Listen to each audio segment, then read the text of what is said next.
Yes, sir. We're officially back at it. This is Boog Nights coming at you with the Articulated Comic Book Art Podcast, episode 17.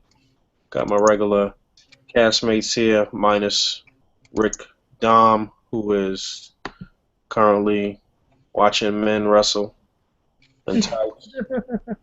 And my man Colonel Crackers is here, Emiya Starlock, and the Black Pharaoh. What's good, fellas? Not much. Also watching men wrestle, but quietly and in the background. He's doing his masturbating while on air. Right, notice he got his he got his screen blocked. You already know what he on. Well, I couldn't do that shit on air. I'm too loud.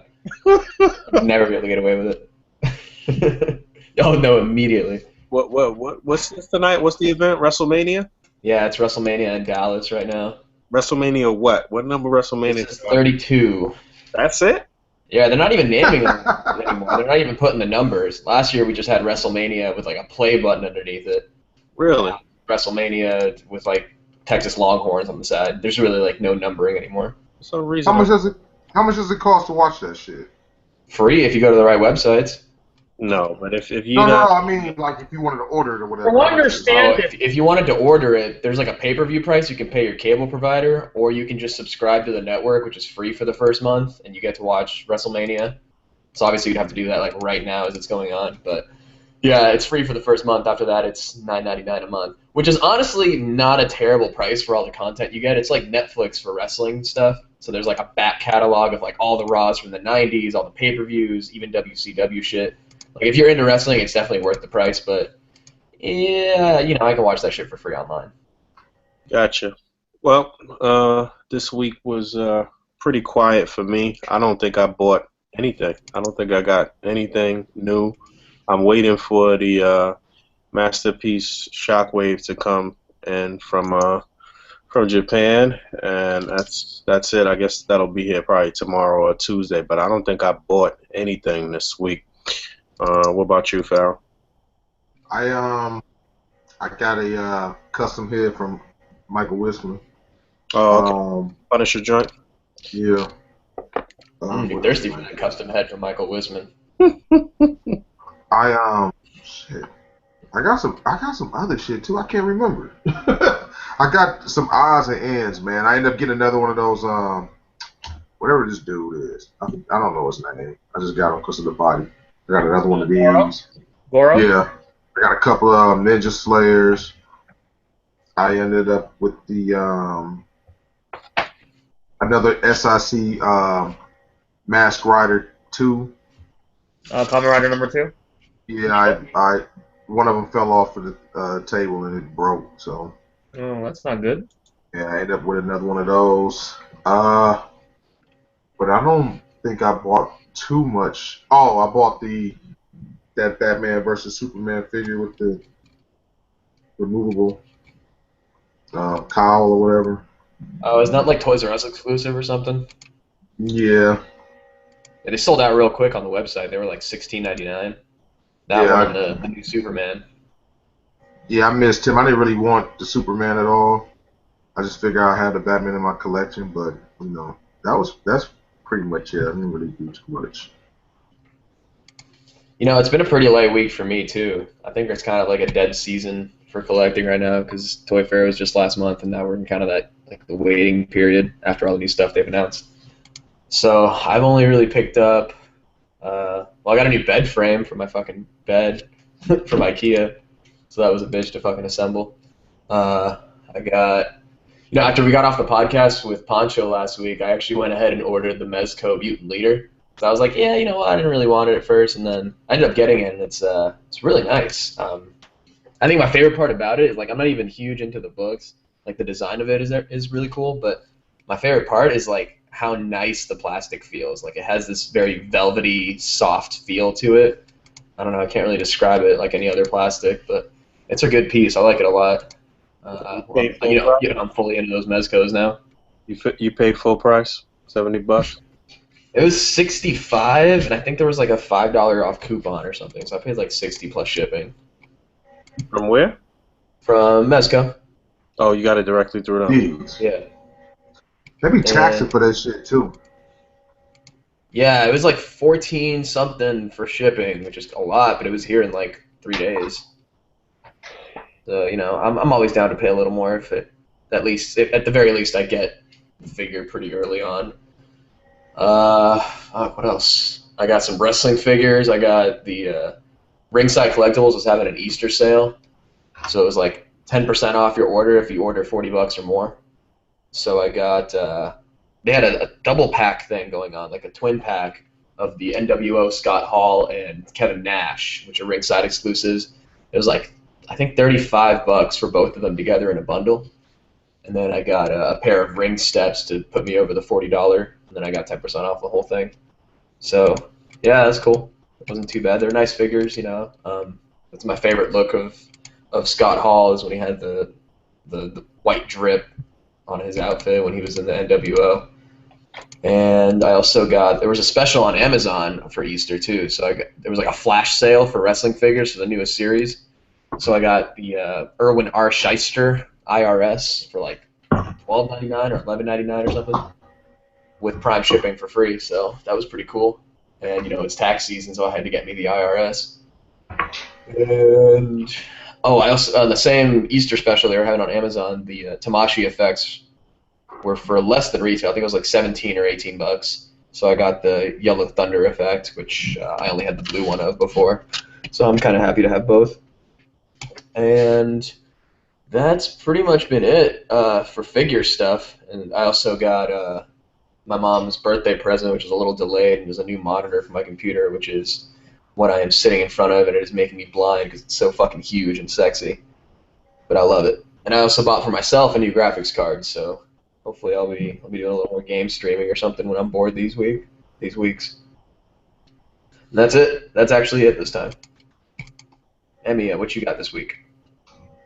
What did I get this week? All my Ami stuff for this month came in. Stuff like Shockwave and all the stuff from this month. The biggest of the hobby stuff for this week was probably trying to pre-order the.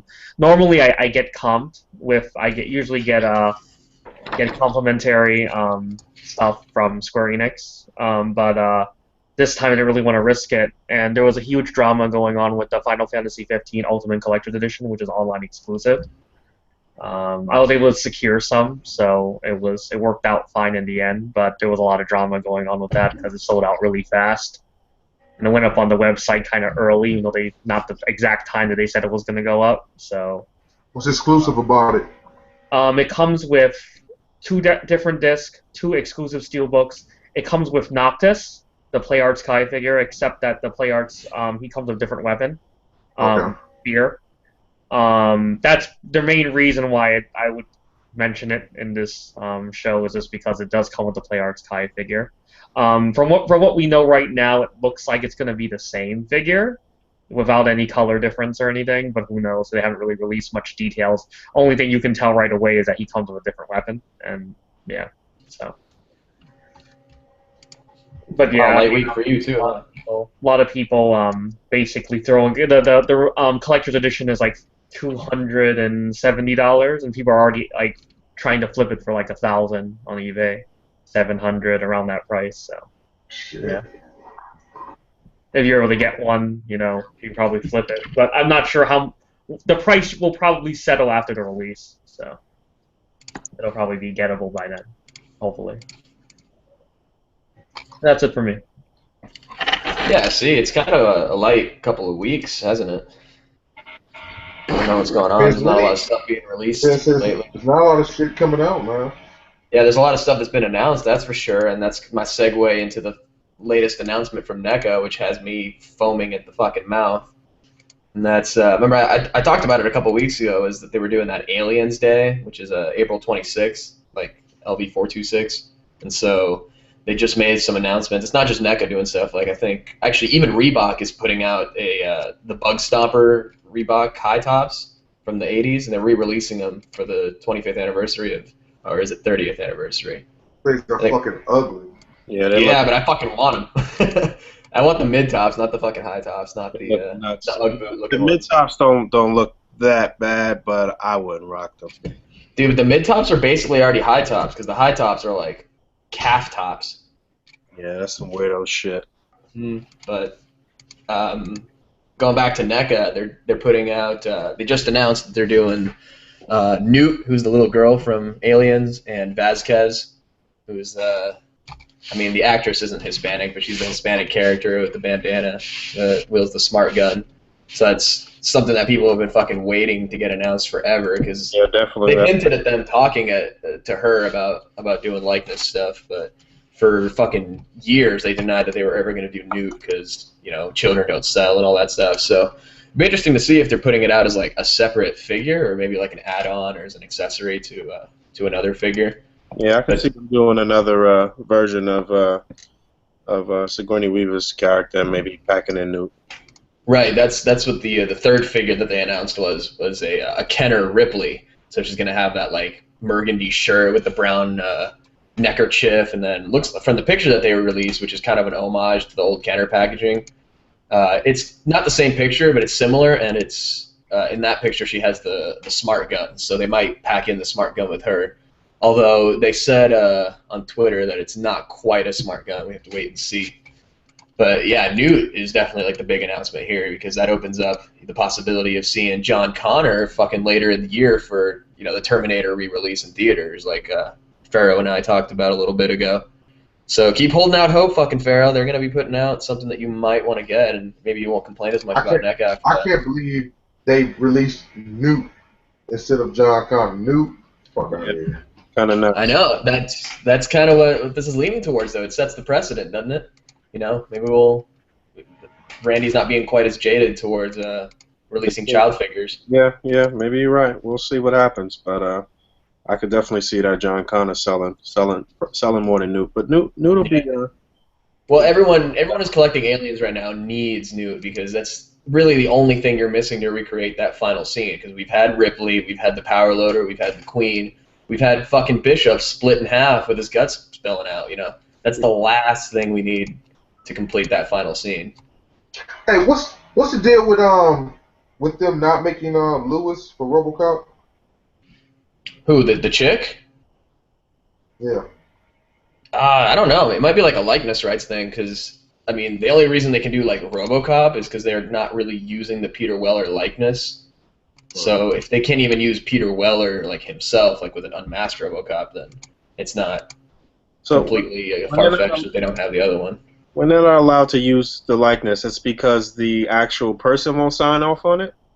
We talked about it a while ago, and I think Emiya said it has something to do with the contract that the actors signed. Okay, back then, basically, the merchandising's not like it is today. So you don't, guys didn't actually have all that stuff locked in the contract. Like these days, when you do these kind of movies, and it looks like it's anything that can sell action figures. That stuff will all be in the contract already, just because that type of stuff they think about it ahead of time. But back then you didn't really do that, so there's a lot of stuff that that doesn't get done because each likeness for each person's a case by case thing, and then a lot of the time it's kind of odd. A lot of celebrities don't like to be associated with certain things. Sometimes they're really picky, like some actors like, oh, this is a movie I don't want people to really remember me being in, so I don't want to have anything to do with it, or does this promote guns, or does this they're very particular about certain things, and sometimes people just want astronomical amounts of money.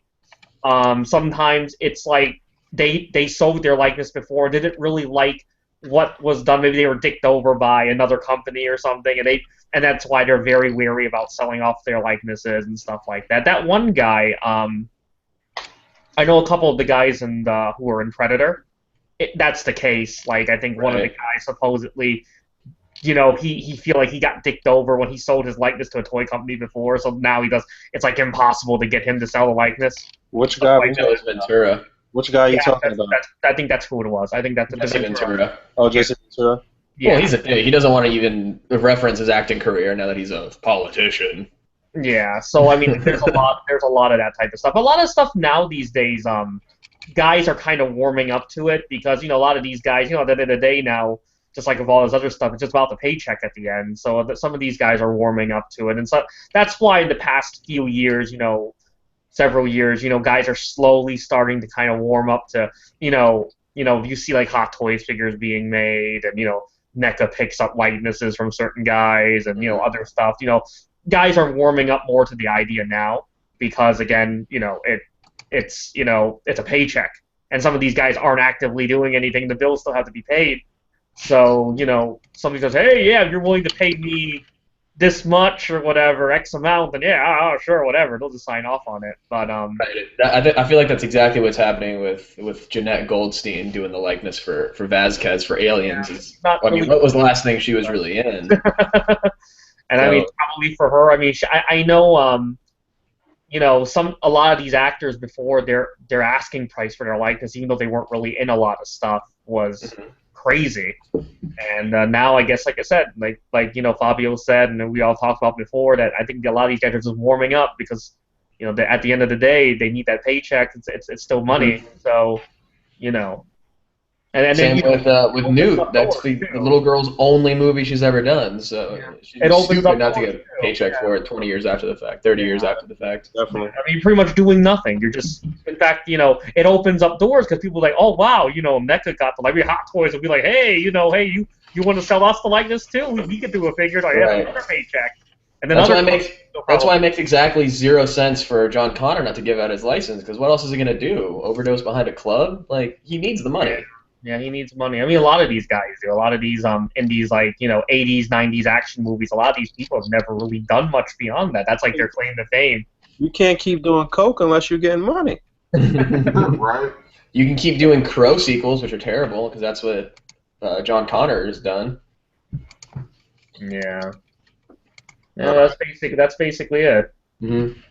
So moving right along, I guess everybody, we talked about Batman versus Superman a little bit last week. I guess everybody saw the movie by now. We all saw it, right? All four of us saw it, right? Absolutely. Yeah, I guess Pharaoh saw it like 10 times. He's trying to help it. I seen it twice. And I don't really need no help. Box office drop. I guess we talked about this last week too, about the drop in sales through the weekend and how they had It was predicted pretty much. I think it was like a 55% drop or something like that. It was basically like one of the highest drops in weekend sales from a comic book movie. 80%.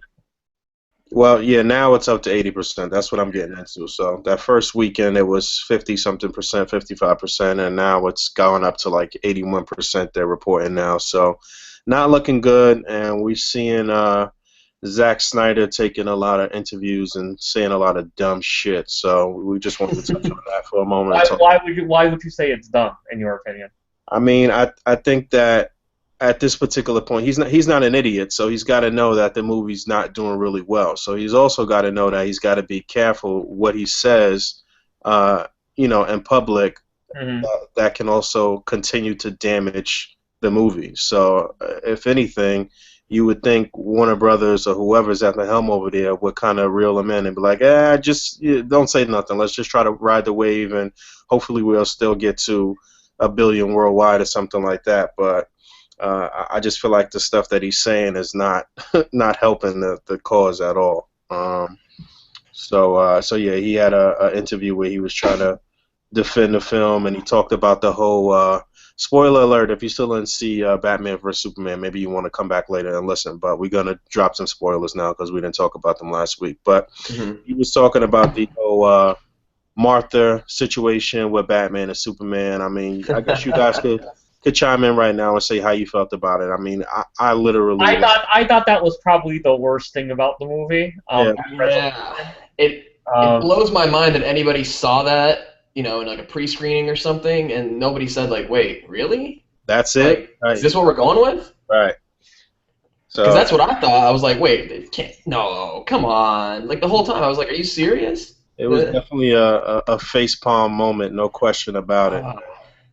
Man, that wasn't even the only facepalm moment. That wasn't even the worst facepalm moment, in my opinion. It was definitely it was one of the more forced things that make the movie go along. I mean, when I seen it, okay, let me say this. I seen it, I thought the movie was okay. I definitely liked it way better after I seen it the second time. But sitting there in that part with the whole Martha, I'm like, you know what I mean? Like, yeah, you didn't have to use that to force them into. I don't know. I don't really know what he was thinking. But at the same time, I'm not even going to defend this dude. But I don't know what type of pressure the studio puts on these dudes. Because Sam Raimi made that Spider-Man 3 bullshit, and I know they had pressed down on him pretty hard to force Venom and some other shit to happen in that movie. And that movie was awful as well. Right. So I can imagine just having to do certain shit. It's like, well, we're going to have to do it like this. But that was just a bad decision, in my opinion, for him to I mean, if that's the Marvel. idea that they went with, I want to know all the stuff that got left on the cutting room floor when they were making that script. Like, what other possible better ways do you think they said, no, let's go with the Martha thing? I don't even, it probably, to be honest with you, man, and not even making the cutting room floor as far as being filmed, just on paper, if the fight probably was a lot longer. It probably was one of those things where the fight starts off like this big and has to, it has to find a way to come to a close. And the studio probably was like, nah, man, like you got to end it. Well, maybe they'll restore some of that when we get the R-rated version. So maybe I don't have any faith in that. To be honest with you, I think that I don't know. I think people still make it out to be a lot worse than what it actually is. I agree. Yeah, it's pretty fucking bad, man. Nah, man, it wasn't that bad. Okay, here's the problem I had with it is I get what they were going for. I get that they were trying to use like a personal relationship to Superman, his mother, and kind of humanize him to Batman by saying, oh shit, like, okay, you have a mom too, and she has the same name as my mom, and that brings up connotations of my mom, and I get it. You're not just some fucking alien come down to lord over us. You have like a connection to this planet.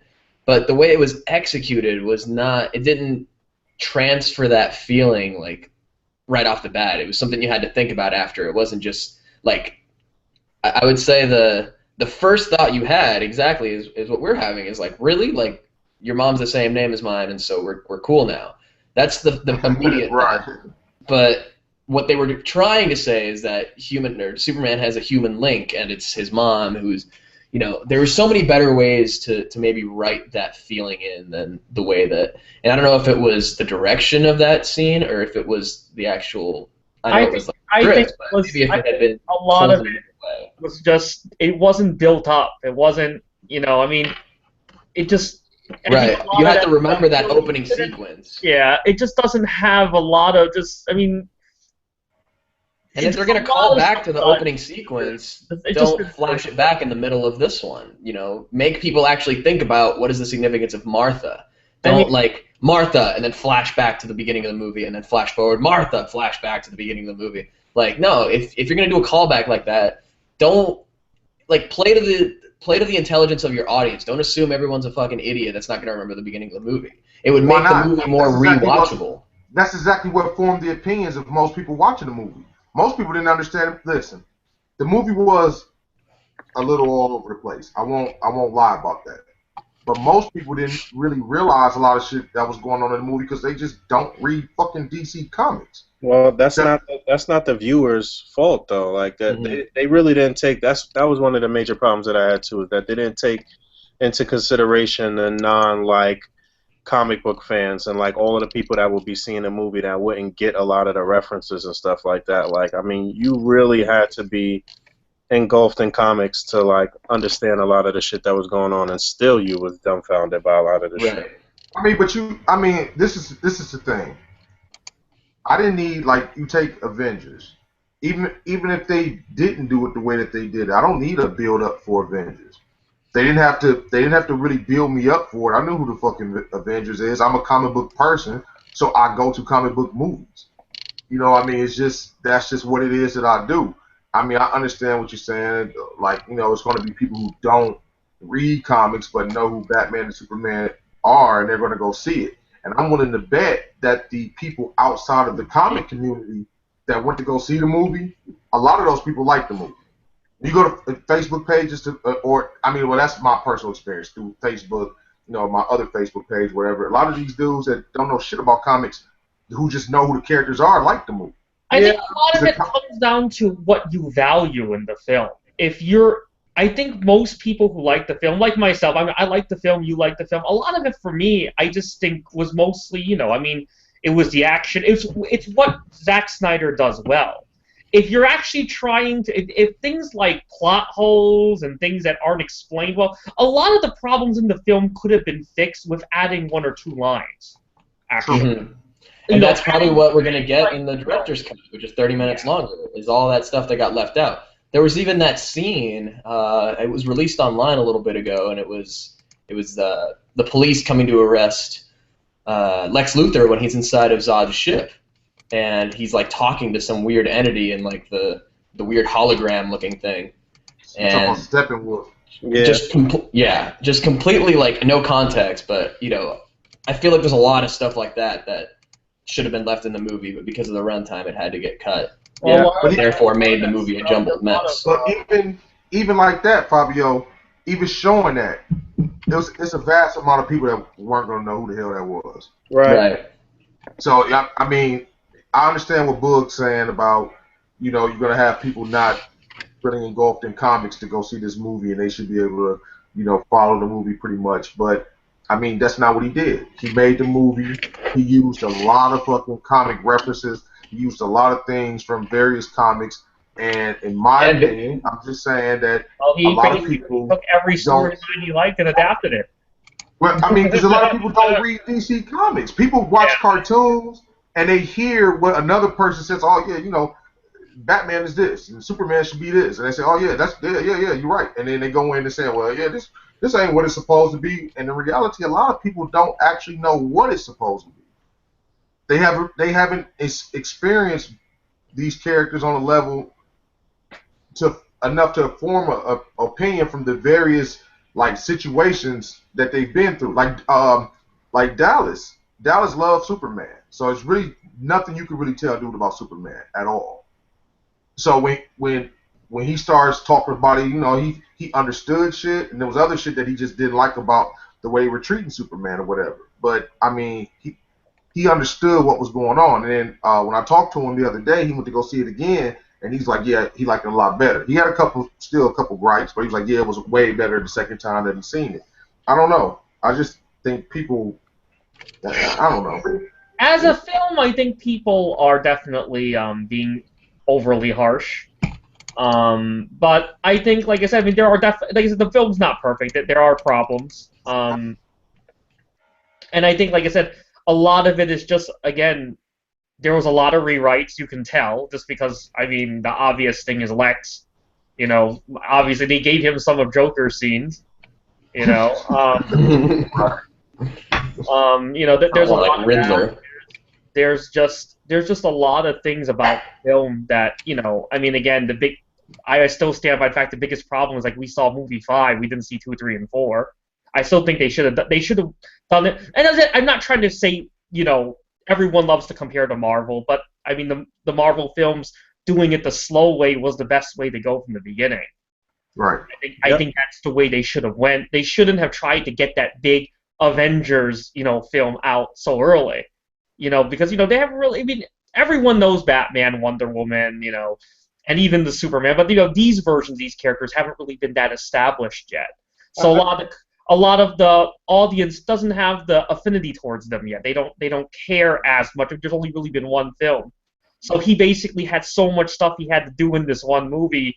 And I think, again, if you had all that stuff built up, a lot of the things about this film could have been fixed. And again, the problem was none of it was built up. It was just, hey, let's just hurry up and do that big movie right now. We'll just have these characters in it, try to basically make the audience care right away. And I guess it just didn't really work out. Like I said, some people, they're fine with it. And, I see there's a big divide. There's, the people who really like it, who defend it, and then there's obviously people who slam it. This is a shitty movie, whatever. I see a lot of apologists for this movie. There's so many people rushing to make excuses as to why this or that isn't good, and why it's more than like any movie that's come out recently. I have to say. A lot of people. Here's one of the biggest problems I had with it. When Okay, let's leave Marvel out of the comparison. Let's just look at this movie alone and how they handled the cameos for all the new characters that they're going to be introducing. Okay, it was a fucking email sent by Batman to Wonder Woman, and the way she scrolls down and reads it line by line for obvious dramatic effect, and then the way they have these Jumanji drums playing while she's pulling up all these files, which are from LexCorp, and apparently Lex Luthor had his graphic design department pull up logos for each of these strange individuals. And you couldn't think of a more unsecure way to send a fucking piece of information like that. Like, that email couldn't be more unsecure if it was sent on Hillary Clinton's private server or something. Like, there was no build-up for it. It's all of a sudden she's reading the email, and there's these fucking drums that are supposed to be, like, creating these feelings of hype and, like, oh, excitement for you. But no, it feels out of place when all she's doing is just sitting down and reading an email, and there's nothing really exciting about it. It was so forced. It was like a minute of screen time, and you had to cram like 3 or 4 characters into it, and it could have been done so much better. Now let's add Marvel into the discussion and think about how they add their cameos, and they just kind of sprinkle them in throughout the movie and like build the world a little bit instead of just throwing it all at you at once. And that goes across like any piece of media that they put, whether it's on TV or on film. Like, well, you have to understand that it's not. I'm sorry. Go ahead. I'm gonna say you have to understand that first of all, you're talking about.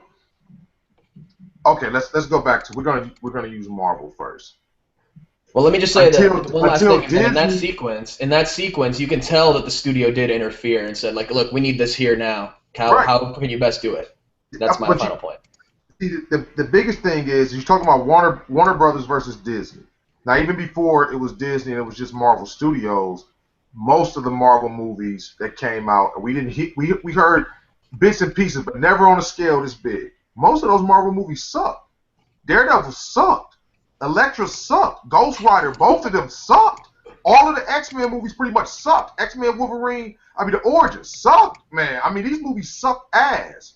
And it was never on a global scale like this where you got so many people trying to not even fuck the people defending it, people who are trying to find ways to tell the people who liked it that they're wrong for liking it.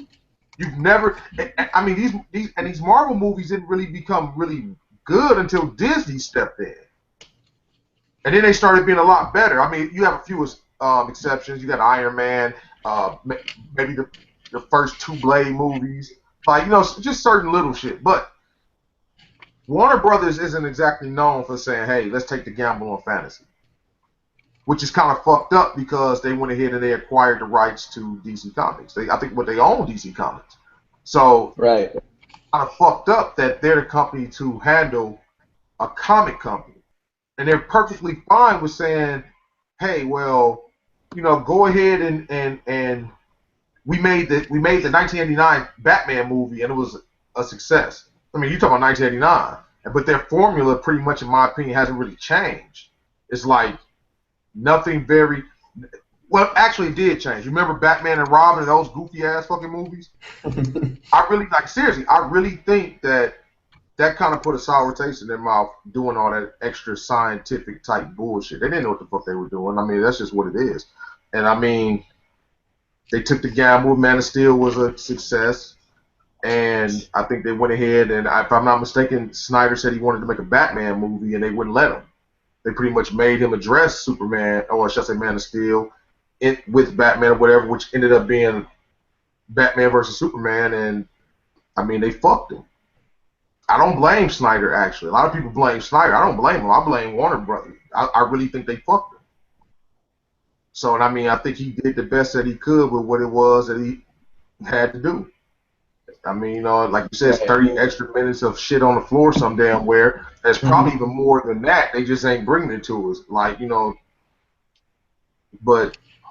I don't know. I'm not going to make excuses. A lot more for every film, so. No matter what, the final way that the movie was cut was definitely a little weird, a little confusing. Right. We'll see what happens when all the rest of the footage come out, and I'm sure that it was better in a second viewing, just like Avengers 2 was better to me after a second viewing, but that was still another movie that was a letdown. I don't think to the level that BVS was, though. I still think Avengers 2 was probably more felt like more of a cohesive, finished product than BVS. But even that had I a agree. lot of, Definitely. even that had a lot of issues. But we'll see. I mean, I could see them smoothing it out though. It's not. I don't feel like it's damaged to the point where in the next movies that we get that they can't smooth it out. But I know this was not the way that they wanted to jumpstart the universe here. Hell no. I like Zack Snyder as a filmmaker. I think he has good filmmaking vision a lot of the time, from a visual standpoint. But I think as far as building this world and this universe, I think they better leave it to someone who's done it a lot better in the past. And I think they should bring on Bruce Timm and Paul Dini from the animated universe and have them sort of right the ship and start building the world based on what we have now. Because obviously they can't change what's been established, but I think the way these guys handled Justice League and Justice League Unlimited and Static Shock and Batman Animated and New Batman, like all these cartoons that we grew up with that are like technically in the same universe and work so well. I think those are the two guys to really create this universe, kind of like Kevin Feige builds the Marvel universe. I don't know, man. I don't really think that the fit for the characters, like, okay, you take Batman. I mean, I understand the cartoon, the comics and shit, but when you stick him on screen, I just do not see him working well in a total fantasy type setting. That's what that's one of the things that when we were all discussing about Batman and the killing and everything. And I'm sitting there, I'm trying to make, when I first seen it, don't get it twisted. I'm like, okay. I know for a fact him shooting the cars and shit and people blowing up, he's killing people. Shit, the motherfuckers was dying. So I'm sitting back, I'm like, But then when you start really taking it into consideration, like, if a guy has a gun and you throw something, I mean, he's not going to stand there and let you shoot him. So, I mean, the comic books and shit, he throws batarangs. He's able to jump in the air and throw 6 batarangs at a time. That's not going to happen. That's bullshit. So he throws a batarang. He knocks the gun to the side. This guy pulls the trigger at the same time and shoots this other motherfucker. I mean, really, that's just what it is, man. I personally don't really see them getting around that without them just creating these unrealistic situations for Batman. And that's what I think bothered me with the whole thing with Christian Bale. It was just a bunch of unrealistic situations. These guys were like the worst shots ever. They were shooting at him, they were hitting him, they were hitting other people. I mean, people shooting at him directly, and he moved to the side. They don't even shoot the guy sitting in front of the damn gun on the opposite side. It's just, I don't know. I didn't have much of a problem with that aspect of it and everything. And I really me neither. I didn't enjoy the killing, but I was okay with it. I felt it made sense within the context of the story. But they put him into a more Marvel type setting, like, because those movies are pretty much, there's no real responsibility for destruction in Marvel movies. That's kind of what we're getting in Civil War, I think. I mean, I understand okay, don't get it twisted. I understand that's what the Civil War is about. What I'm saying is though, upon watching the movies, you never really see a casualty count. Right. So, I mean, Hulkbuster's fighting the Incredible Hulk in the middle of a fucking crowded street and nobody died. Like, they didn't have anybody who died. You know what I mean? But going off 4 people, 50, 75 people. In Batman and BVS, you did hear, there's like helicopter shots of the city, just like an overhead establishing shot, and all of a sudden you'll hear this like radio chatter cut in that's like, well, thank goodness it's after the workday because there's nobody in that building now. Like, just dumb shit like that would automatically make you think, oh, okay, well, it's fine if these buildings go down because there's nobody inside there. But even still, though, you have to understand the counter that they showed you the structure where multiple people died, thousands died. Right. So it's not like they're just saying that so you're like, oh, okay, yeah, nobody's going to die, because they killed thousands of people between Batman versus Superman and this movie. A lot of people died. People were losing limbs. A lot of shit was a lot of collateral damage behind that bullshit. And that's what really happened if you got 2 superpowered beings fighting it out in a city. That's what the fuck would happen, man. That's just, there's no way to avoid that. The Incredible Hulk jumps how many feet would you say he jumps? He jumps all the way across the fucking city and he lands. He has no turning direction or nothing. He's landing on buildings, running up the side of buildings, breaking glass, all type of stupid ass shit, and nobody gets hurt. Somebody comes out with a little blood coming from their head or whatever. It's like, I mean, and it's cool though. I mean, it's cool for that. And I think that what they're doing over here is taking it into a different direction. And I think that when people start talking about, oh man, all these people died and all this destruction, it's like you just you nitpicking, man. Like seriously, they both suffer from problems. Mhm. It's just I don't know. I just think that I don't know. That like Emiya said, they're being overly harsh about a lot of shit, man. Right. I mean, I Well, definitely think that I agree that there's definitely a lot of times where the damage, collateral damage. I mean, it's like one of those things where even when if you ever watch Superman Returns, I don't know why I bring up that. That's just what comes to mind at the moment. Every shot of Superman, you see someone saving somebody, right? But then obviously what's going on realistically speaking, there's no way Superman can save everyone on that street. I mean, the fucking buildings are collapsing, everything. You see him save people, and it's supposed to give the audience a feeling that he saved everyone, but there are obviously has to be casualties realistically. Just like, Hulkbuster and Hulk fighting, there has to be some kind of casualties,. Matter what. So I just think a lot of these times, people just a lot of these guys get very affixed and they get really into their superheroes, a certain idea of what they think these characters do, and for a lot of them, the whole killing thing. Oh no, they can never do that, or they have this really preconceived notion of their ideal version of this character, and they want to always think that these characters can't do this, can't do that. They set these rules. And I think that's a lot of the time the problem when these people bring these things up, because I think honestly it's, there's always going to be these type of things. There's always going to be an exception. That's always the whole non-killing thing. I've always considered was always a very dumb thing, just because, in my opinion, it's not to say that the character, the superhero, has to kill people or he doesn't want to kill them, never, but the fact that you're putting this rule on them saying that, oh, they can never kill, well, there are going to be times when it's going to be tested, and I think that's one of the big problems of these characters, where you have a situation, like for example, in the Daredevil TV series, in that one scene where you have Frank Castle basically forcing, Daredevil to shoot the guy, to shoot him before he kills the guy.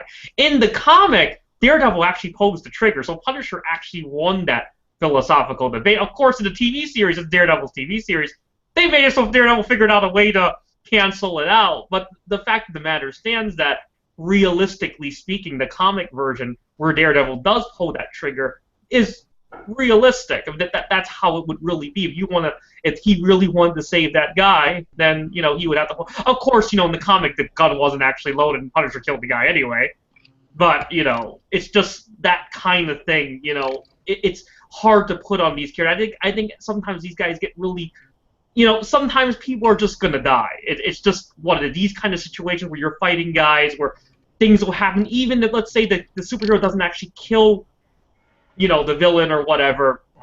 Sometimes indirect deaths happen. Sometimes, something explosion, something will happen. People are gonna die. That's just realistic. All right. I think we spent too long talking about Batman, Superman. We got other topics to cover. Oh man, I'm trying to cut us off with Batman, Superman when we sit around talking about wrestling and NECA for like hours. Hours? That was the first 20 minutes of the show. We got 40 minutes left before we got to be off the air and other shit to talk about. Anyway, go ahead, man. All right. Well, real quick, let's talk about, since we're talking about comic book movies still, let's talk about these new Doctor Strange set pictures. I think they were just released yesterday, a little bit more today, but we finally we've had a couple good clear looks at Doctor Strange and Baron Mordo, who's played by Chiwetel Ejiofor, and I only wanted to say that because I practiced saying that name.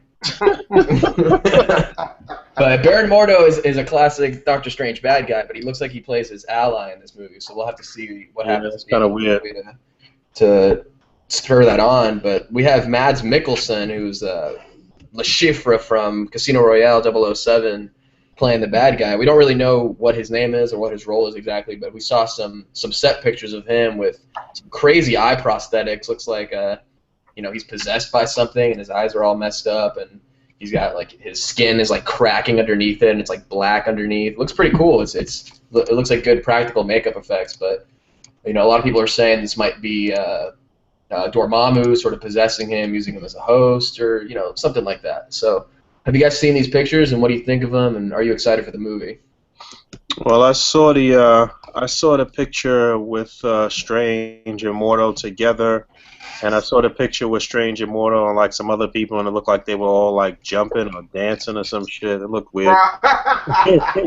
Um, Yeah, I you know what? was, I saw that exact footage of Doctor Strange like skipping and then sort of jumping at the end, and you know what someone this shit spliced reminded that. me of? Somebody spliced. Go ahead.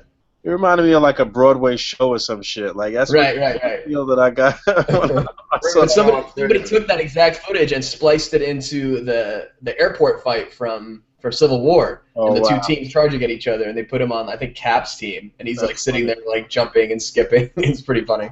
Yeah, I don't know. From the pictures that came out right now, it's not really making me excited about Doctor Strange at all, honestly. And I'm not sure what they're doing with the direction of Baron Mordo being a black dude and him being an ally of Doctor Strange. I'm not really up on Doctor Strange like that, so I don't know if that's actually legit continuity. Maybe they were, friends at some point. I really don't even know, honestly.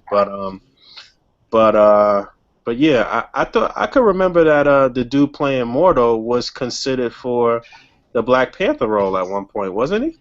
I think so. Yeah, he's the guy from 12 Years a Slave. So Right. He's a little old probably for the Panther. Right. He would be a good T'Chaka, his father. Right. So yeah, the pictures that they showed didn't look that appealing to me. I'm not really a huge Doctor Strange fan like that as far as the comics goes. Anyway, I don't know if full-on Doctor Strange movie can keep my attention. I like him as a supporting character. I've liked things that we've seen in the comic books with Illuminati and different things that he's done, pairing up with New Avengers and stuff like that. But I don't know if I'm into all of this magical shit. I'm not a fan really. I don't really know. Yeah, I haven't kept up with the Doctor Strange comic in fucking years, but it did definitely look Renaissance fair time. Looking at the costumes and like you said, them like all looking like they were skipping down the street and shit. I don't even know what even possessed him to put that picture out. I'm gonna put CG and stuff in that shot anyway, so. Probably so. I mean, it could have been exploded. Anything could have been going on, but I'm just saying. I'm looking at a lot of After Effects. I'm looking at the shots, and like he said, it doesn't. I mean, Doctor Strange looked all, and I don't even mean from battle. He just looked dirty. Like his clothes were just old. Like he found him in a musty ass basement or some shit. I don't know. It just wasn't really doing it for me either. I just was not really feeling anything that I've seen from the movie or whatever. And it surprised me that they even got that guy from well, you said 12 Years a Slave. I remember him from Four Brothers. But there you go. And I mean, I know he boxes for a living, and it's like I thought they were gonna have him doing something in the Marvel universe more physical, but they stuck him in that movie. I don't know. I mean, I'm gonna go see it because I support comic book movies in general. It doesn't really matter. One fails, I mean, pretty much doom all that shit. So I'm gonna go see it. But I'm not really excited for it either. Well, I dig the costume. I think it looks cool. I think the reason it's all dirty and fucked up in this footage or these set pictures is probably some kind of action sequence, and his face is all cut up too. So he's gone through some shit. So I'm not gonna discount that as part of the movie. I think we'll have to wait and see what sequence it fits into before I can really form an opinion on it. But I think the overall design of the costume, him and Baron Mordo, is pretty cool. It's very what's that region? That fucking region south of the Himalayas, very. What's Tibet? Help me out here. Tibet? Say it again. Tibet? Oh. Yeah, Tibetan. It's very Tibetan, very, very South Asian. I don't know. There's something about it. It looks very mystical too. I don't know.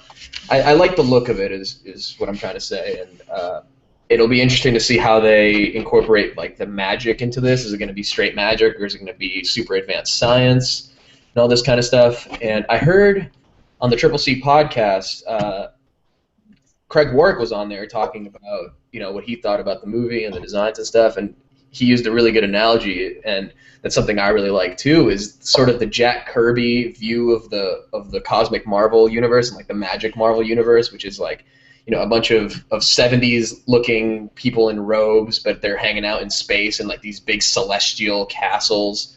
And I've always liked that view of the cosmic Marvel and in Marvel's magic universe. So I want to see how they do it in the movie, because I wasn't a big fan of how they did it in Thor, at least for the first movie. I liked the more Game of Thrones sort of feel that they went with in the second movie. But in the original Thor movie, it was very, like, I don't know, they used very, very strange architecture, like very alien architecture. It didn't look very, like, I get that they were going for like a celestial thing too, but it looked a little more like alien than it did magic, and I guess that fit for the Thor character.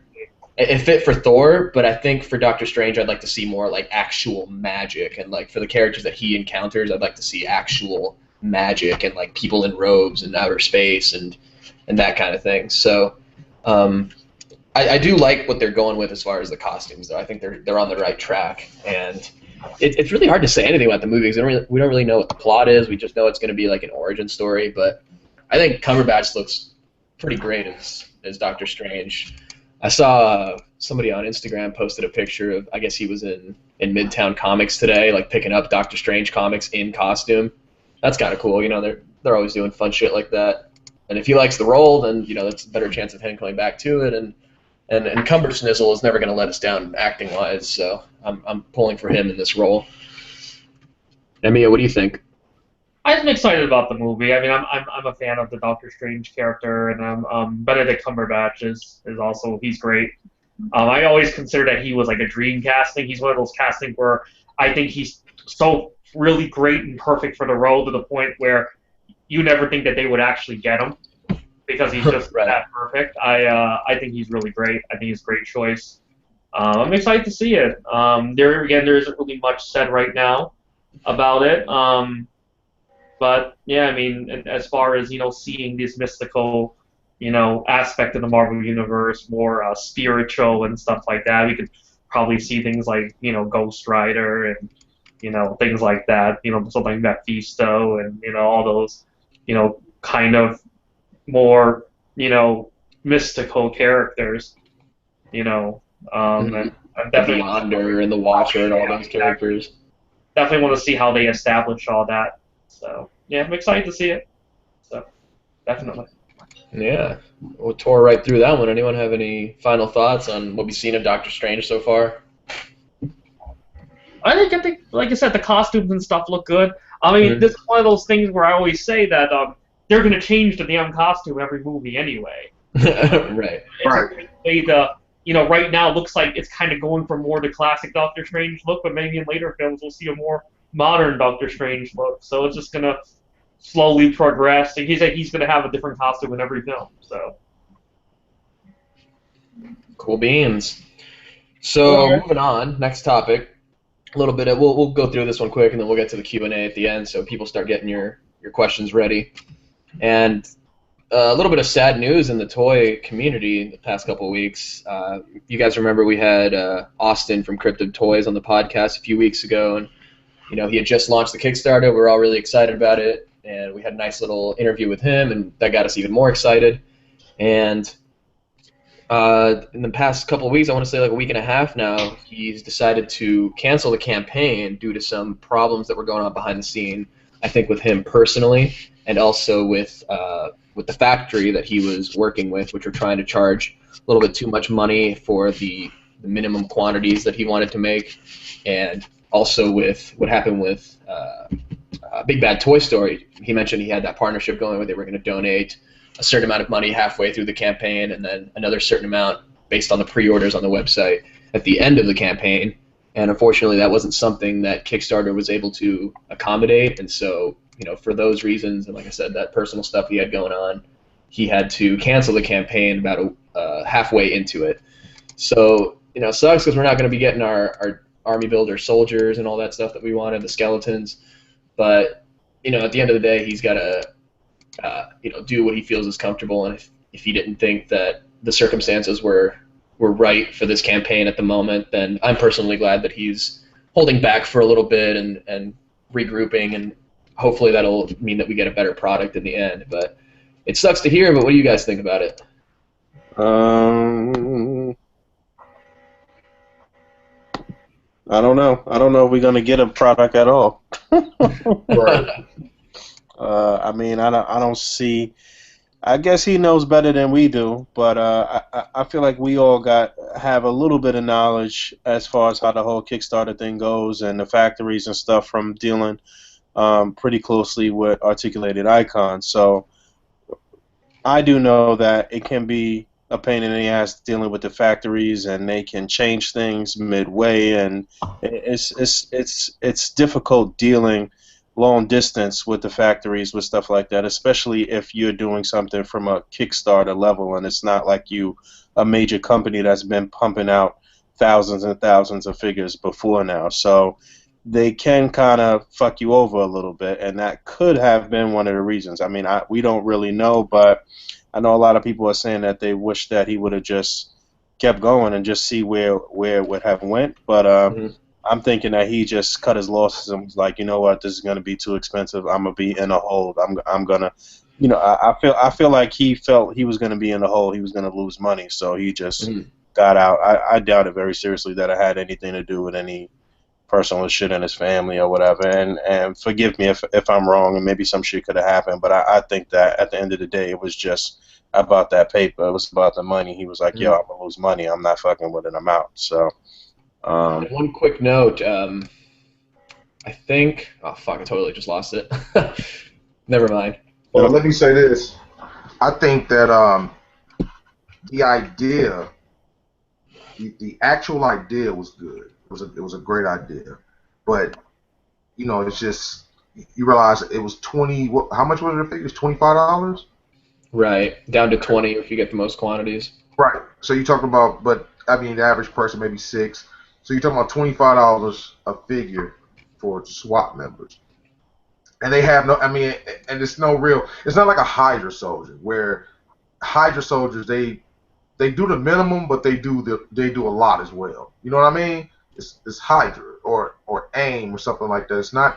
It's not that like type of ballpark. You're just talking about some random police guys and SWAT gear. And even Mhm. though I would like to man, I wish it would have went ahead and went through and everything. But I mean, they were pretty expensive, and Mhm. I mean, I just don't think a lot of people, I just don't think they were actually feeling them as much as some of us were. Not to mention, man, they just did the Kickstarter for those damn ninjas too, man. I know that might be a big problem too, man. Like, depending on how much you just spent on that, then it's pre-orders, it's all type of other shit that's going on, and then you say, huh? And then there's some SWAT guys. So who do I have to sacrifice? Fuck it, Mhm. SWAT guys. Like, Real quick, I remember what I was going to say. It's that, Kickstarter, if you start a campaign and it doesn't meet the goal, you're not allowed to put up the same campaign again for, I think, at least another calendar year. So I'm curious if it's different if you actually cancel the campaign yourself and if you can put it up again in a shorter amount of time than that. Not entirely sure on that. Maybe someone can let us know. But if that's an added benefit to him, like canceling the campaign early means he can put it back up in less than a year, then that was probably a good thing to do too. But I am of the camp that would have liked to see how far the campaign would have gone as it were. Emiya, you got any thoughts on this? I'm not even sure if you were pledging for this. I wasn't pledging for it. But I mean, a lot of this type of thing, this type of thing happens. I do definitely agree with Boog on some level. I do think that it probably a lot of the reason of bailing out probably had a lot to do with the money. Because at the end of the day, you don't want to actually lose money. You don't want to do this and then basically be in debt because of it. Hmm. I do think that the figures were pretty cheap and expensive, and that probably played a part as well. I'm not exactly sure. What his exact cost was for a figure, for a piece, of how much money they were making. I'm assuming they would have to have, he would want to make something, just because, I mean, why else would you do it? You'd want to make a little bit of money. Um, but, I mean, this could just be a blessing in disguise. Maybe, he can go back and rethink how he is going to do, certain things and, figure it all out, and maybe he can come back a lot stronger. Think things could be a lot better than before. He could have more backing. more factory support, things like that. And on the other hand, things can also be the opposite. They could never come back, and this will just be it. So it really, I'm sure as long as there's a lot of support there, all the people who have pledged, all the people who have come out and supported it in some way. If the people are still there, they're willing to get back down on it. I'm sure it'll come back. But it's like Pharaoh said, the timing was probably not great either, considering people just shelled out a lot of money for those ninjas and everything. So people kind of had to choose, and ninjas are ninjas in the end. So I do believe that it's possible for him to come back, because it's a void. Those particular characters, those figures, it's definitely a void.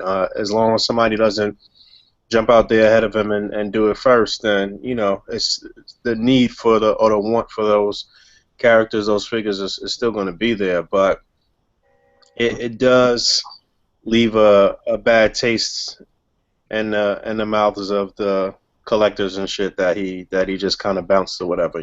But it is what it is. Again, I don't know for certain. I'm speculating mostly, but at the end of the day, I do believe it's got to be about the money. Maybe he needs a partner, man. Maybe he needs somebody to go half with him. I mean, the impression I got when he was on the show, personally, I felt like he was kind of tackling it all by himself, and right. He was in a very, I think for some people this is a good thing, but sometimes it's not best for business. It seemed like he was very much in the fan mentality. He was kind of doing it for the fans. That whole mentality, this is all about the fans, and this is not always a mentality you should have. You should always think of it as a business. That's the only way you're gonna survive. And like I said, the price of the figures being pretty cheap and everything, and all that kind of just supported that idea more. And I think maybe he's like you said, he's trying to find another partner, trying to find more people to invest. Luckily, it sounds like he already has BBTS, to support him, and that's always a positive thing. BBTS. That was the problem actually, is that it wasn't working with the BBTS stuff towards Kickstarter, so that was another problem that we got into. BBTS would back him though, correct? Like they were going to offer it on their website and everything. Right, but I think they wanted way too much money for it. They for doing it. That was probably another big problem, is that on top of the money he already had put in and was probably not going to get back, he had to pay BBTS on top of that. Oh, okay. Well, I didn't know the details, but generally speaking, BBTS is big enough that they could pretty much handle entire production runs on their own. So if that is indeed, again, if he has the support of BBTS, that is a good thing. But like you said, if BBTS is asking for a cut, then that could also be a problem. So that's it is what it is, I guess. And like I said, hopefully he comes back stronger, and if people still want the figures, and this is probably a big test for that too. To see if people really want your stuff.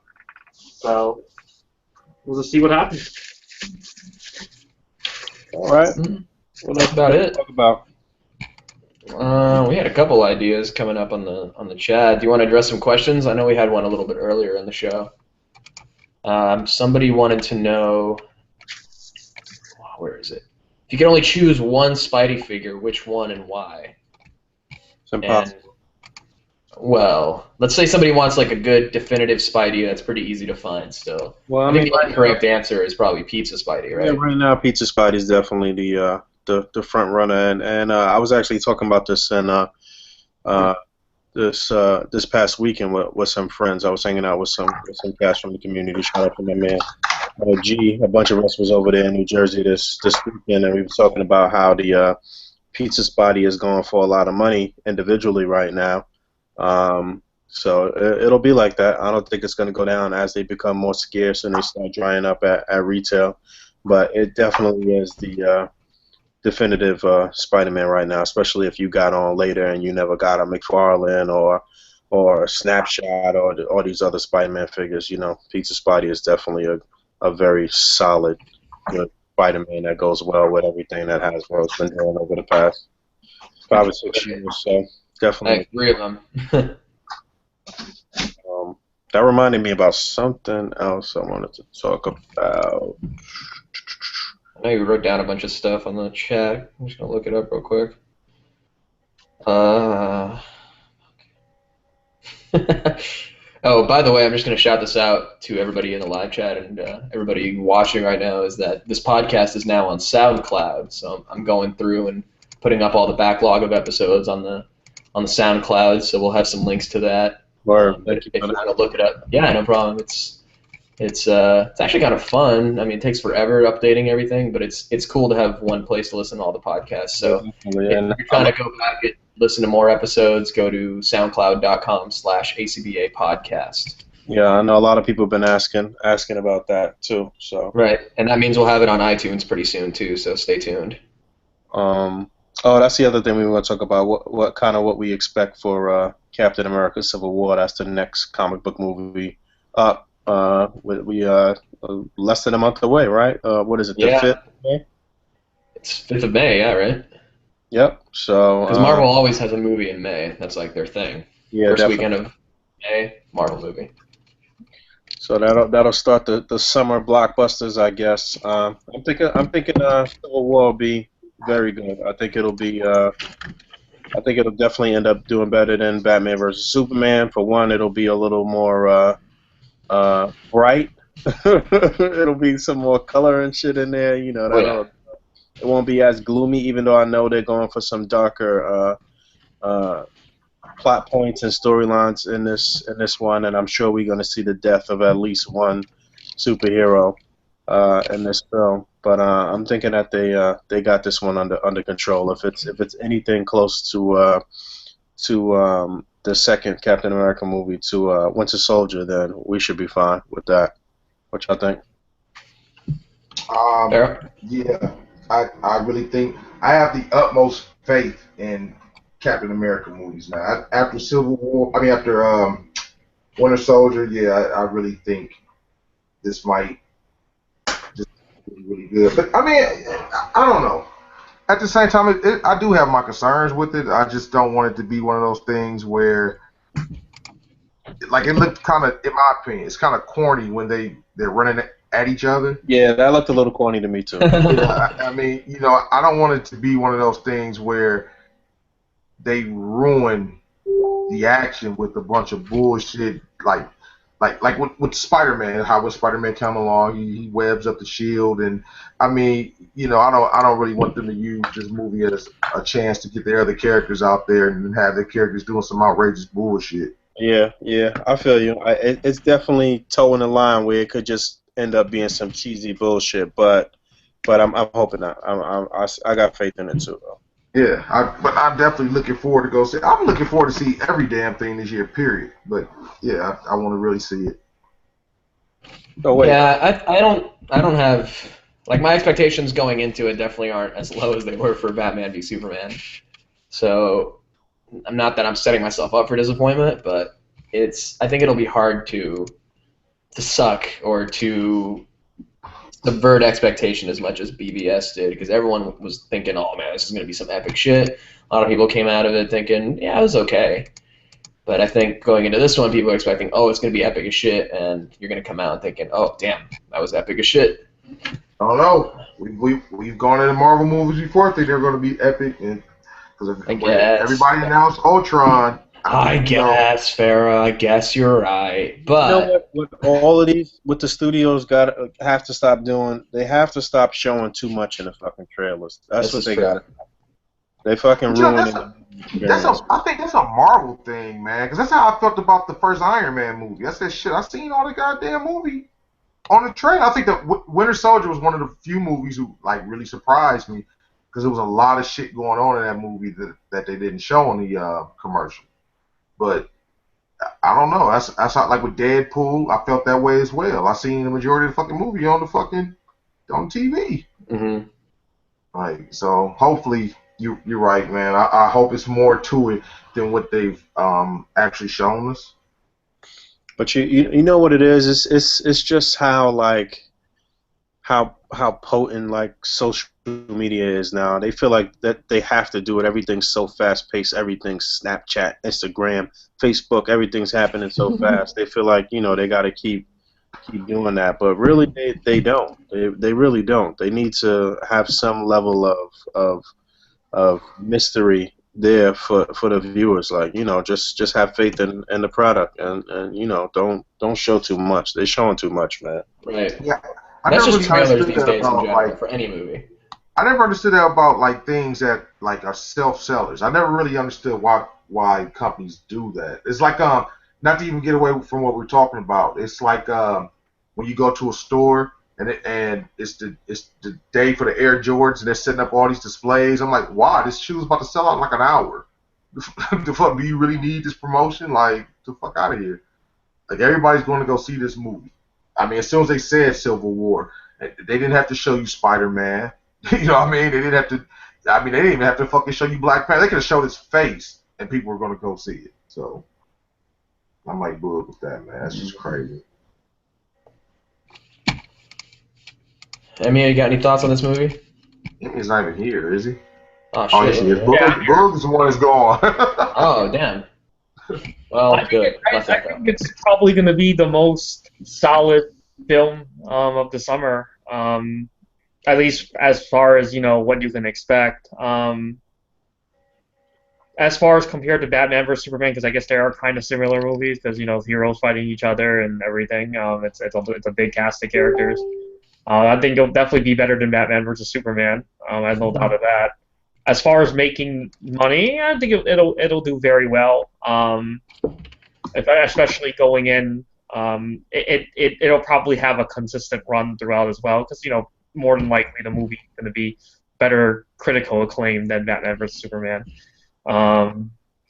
But yeah, I think it's gonna be good. I don't have anything really bad to say about it. I haven't seen the movie. I don't really have anything really great to say, except my expectations are hopefully it's good. I don't really go in any films with any crazy expectations, because I think that just kind of ruins the movies for you. But yeah, I'm looking forward to it, and yeah, we're only pretty much like a month away, so yeah, for sure. So we got our first question in the Q&A here. We're still speaking of the MCU. What do you guys think the first villain should be for his solo movie now that he's under the Marvel umbrella? Who's that? Spidey? Yeah.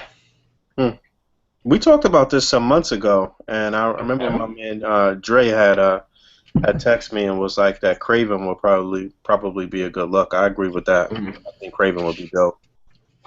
Oh, man, I would say Lizard if they hadn't fucked it up so badly already. Yeah, definitely. People don't want to hear this, but I really, really, really, really, really think they should go back to the beginning. Green Goblin again? I mean, why not? They have the creative means to actually give you more comic accurate characters. I mean, Green Goblin.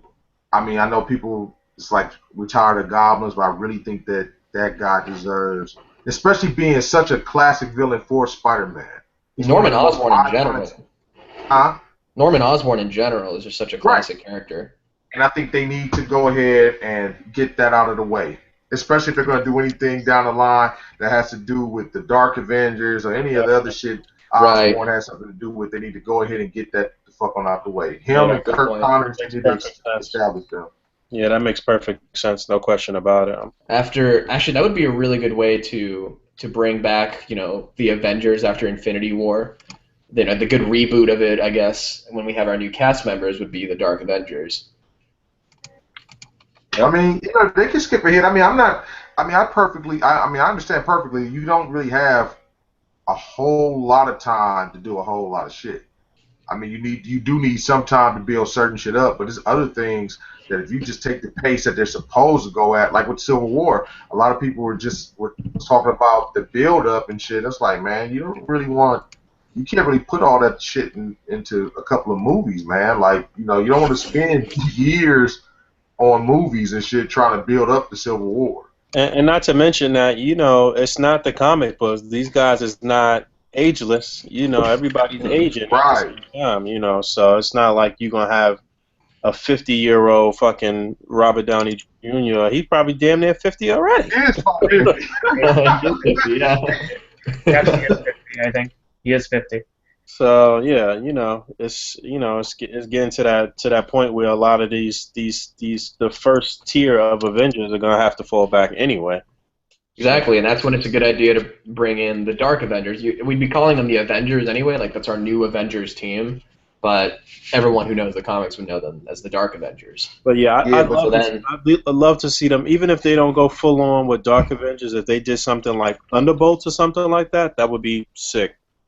They could do a really dark movie, and they could make that really dark, like a Thunderbolts, or even if it was pre-Dark Avengers when Norman was running the Thunderbolts. That run in the comic books was amazing, man. If they took something from that, and put that on screen, that could be amazing, man. you talking about Disney, man? I don't know about that one. I mean, it's possible. They would have to make it dark but light, and I don't think it would really work for what the Thunderbolts were actually on. Yeah, because they was on some gangster shit, no question about Right. That's it really wouldn't work the way that it would more than likely would have to be one of those movies that when they start out with the Dark Avengers for whatever reason, as it led up from a different movie, and the regular Avengers come in and whoop their ass real quick or some shit. right. Or they run the whole movie, and then we've got this underground super team that knows what these fools are really up to. And it could work a number of ways. I think it would be really cool. I mean, we already have the Iron Patriot suit, but it'd be cool to have it make the comeback and then be the real Iron Patriot, like Norman Osborn gets a hold of the suit. That all depends on how good the Superman movie, the Spider-Man movie does. And I think they've already announced that they're going ahead with the Venom spinoff, but that's going to be Sony. So who knows how that's going to tie in, if at all. I don't know. I think the whole Venom spinoff and everything, I think that's now they're moving a little bit too fast. Mm-hmm. Just a tad bit. They need to probably slow it down. I think that you should really put him into a Spider-Man movie. I think you need to build up. I think you need the people to be able to hate Venom in order to be able to reconstruct him for them to love him, or at least accept him as him not being an anti-hero versus being, just this you just bring Venom out and he's just his hero or whatever, man. It's just something like Lethal Protector or something. Right. You kind of really want to because what you're doing is you're kind of cutting out the whole symbiote thing with Spider-Man. Yes. So I mean, I don't really know if that's a good move at all. If any move is more than likely lateral than anything else. You know what I mean? It's so many directions they could go with the symbiote. I mean with the universe in general now that they playing nice with Fox or Marvel or whatever it is, and the symbiote. I mean they could tie in Guardians of the Galaxy somehow with that, and different things they could do with that. Man, it would be really interesting. Or it's going to be interesting to see how they play that out. I hope they keep. They still have Whedon on as a creative person or something. Right? Yeah, he's like a creative director. All right, so yeah, they definitely need his some of his insight. Well, somebody in the chat just said that Venom is not going to be in the MCU. They're going along making their own Spider-Man universe, so who knows? Yeah, I'm not sure that's really the best direction to go, but that's up to them, I guess. So I can see that happen where they're going back and forth with him. Like he'll have his own universe over at Sony, and then he'll jump back in over here and fuck with Disney for a little bit or whatever. But like you guys said, who really knows what they're gonna do? We got any other questions down there? We got we already in April. May is next month. That'll be Civil War. What's the last movie of the year? Is what, Doctor Strange? That's in November. I think so. That'll be the last one. I think it ends out with you got Suicide Squad in, I want to say, is that September? Yeah, I think August. I think it's End of summer. I think it's later. I think Suicide Squad comes around August or something. And you got Doctor Strange. But is there something else coming out this year besides Star Wars Rogue One comes out this year, if that counts. Suicide Squad is August, according to the chat. We got DJ in the chat, holding things down, providing us all this great information. Okay. Well, good looking out, DJ. 'Cause we show Yeah. us fuck over here. We do not know what the fuck we're talking about.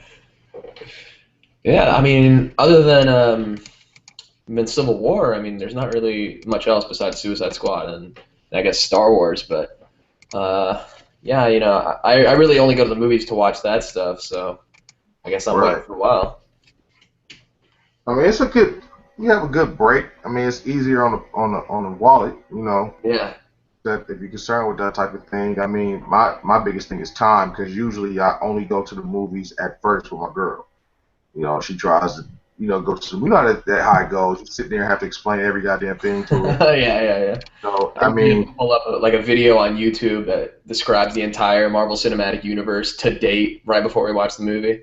Because so I just won't do it justice explaining it myself. I just everything's coming out correlated. I mean, we had Deadpool, that was nice. Uh, Batman versus Superman is up to you to decide. you know, um, I think we're making a good pace or whatever. I think if we're not talking about anything directly, I really I have high hopes for Suicide Squad, but it's things about it that just bothers the fuck out of me. But Mhm. I'm hoping that the studio didn't do to the director what they did to Snyder, and I'm hoping that it turns out to be a better movie. Yeah, me too. I'm rooting for it. I hope it. Yeah, if it'll build the Batman universe more, because that's what everybody really wants out of this, is a Right. really good Batman, and Well, that's what we've gotten. That's what we did get in the movie, but now we want to see more of that. I think that one of the biggest problems is, like I said, I think Warner Brothers, they're just fucking babies to this whole fantasy thing. Like serious, Yeah. they really really don't know what they're doing, and I think it did not help that they took a leap with Green Lantern and it was horrible.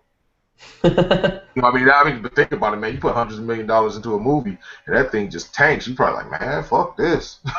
Like, you know what I mean? I put more money into CGI and a bunch of other crap, but I think that it comes from not following the source material on certain characters. You have to really educate people, or should I say, re-educate people on certain characters. Certain characters, like, it's Green Lantern. Like, really, like who? Like, does anybody really care about him outside of the Justice League? Very few people.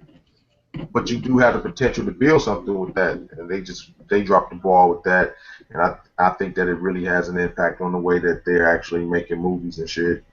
Because I'm looking at Killer Croc, and I'm very disappointed that he's so small in this Squad. I mean, Right. it's just, that's just disappointing in my opinion. But that does not mean that he will not work out because he could get into that movie and be a beast. So it's like, Maybe they have a secondary mutation or some shit. but the crazy thing about it is if I remember correctly, like he really never mutated. I mean, well, it's a couple different ways that they did Killer Croc, but the Croc that I like is pretty much was just a deformity. Mm. Like, you know what I mean? Which you can't really Right, explain a why birth defect. Waylon Jones is so damn strong. You know what I mean? And shit, and he's eating bones and shit. He eating people and their bones. It's just crazy. But I mean, we'll see, man. Hopefully everything works out. Hopefully Suicide Squad is great. And like Fabio said, it introduces us to a Batman universe that will be pretty awesome because we all know Batman is awesome. He beat the shit out those people at the end of the fucking Batman versus Superman like he was supposed to. So I just want to go on record saying I don't give a fuck if none of you like the movie. I don't even give a fuck. I don't like it. I really like Batman. That's really why I went to go see it. Was Batman. I can give two We shits know. about Superman. We know. Right. You've made that abundantly clear, Pharaoh. The Batman is Fabio Taneka. We know. No, I don't say Yeah, but that. see, the other thing about that is though, Batman's actually cool though, Boog. I mean, you know what I'm saying? That shit, All right. So We're bleeding into Walking Dead time right now, so let's go ahead and go around the room and get the plugs out of the way and let everybody got go. the season finale of Walking Dead tonight. Yes, sir. So this is obviously this is Boog A.C.B.A. on Instagram, Boog_A.C.B.A. on Instagram, and you know my shit. This is my motherfucking channel.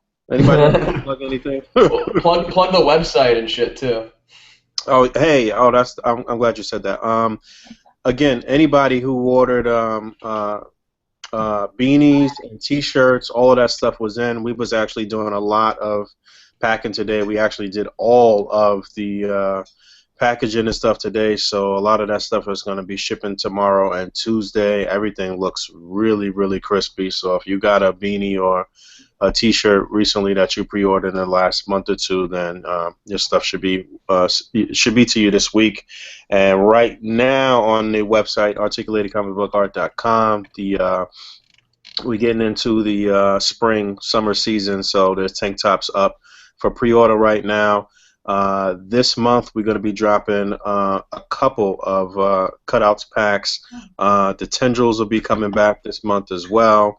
And right now there's a couple of different things on sale on the website as well. So click on go to articulatedcomicbookart.com and click on the shop tab, and then you'll be able to see everything. But this month in April is going to be a lot of stuff happening, so just stay tuned to that. Stay tuned to our Instagram and our the A.C.B.A. fan page on Facebook. And if you can, come join us in the A.C.B.A. group on Facebook. It's rocking 24 hours a day, 365 days a year. And that's all I got to say. Man, I'm Pharaoh Black on everything. Pharaoh Black, Pharaoh _Black, Pharaoh Black 19. It doesn't. I mean, I'm just Pharaoh Black. Everything I do, I'm Pharaoh Black. So, I mean, you can follow me if you want. If you don't, I don't really give a damn. But that's just what it is.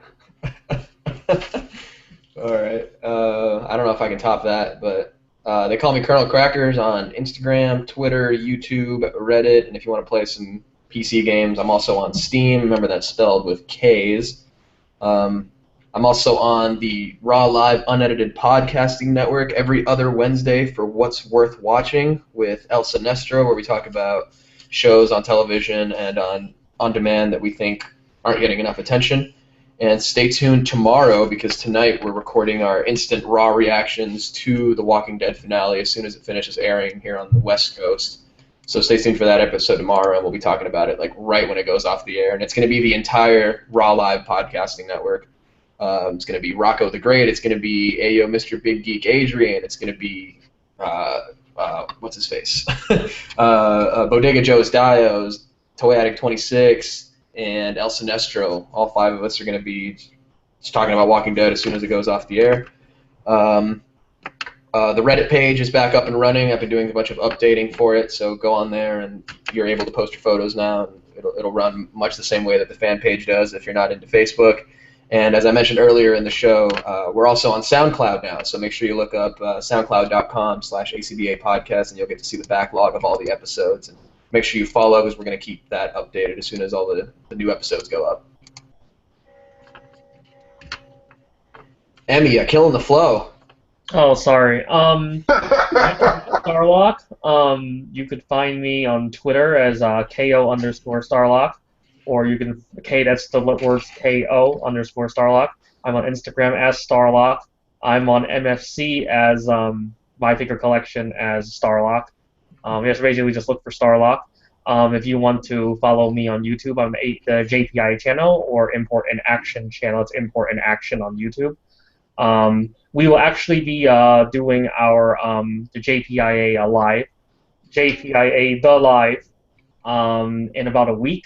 So just tune into the channel if you're interested in that stuff, and yeah, that's it. Awesome. I think we All right, welcome already. to With that said, see y'all next week. Enjoy Walking Dead, and we'll talk to y'all next week. Peace. Thank you. RawLivePod.com. Hit it up.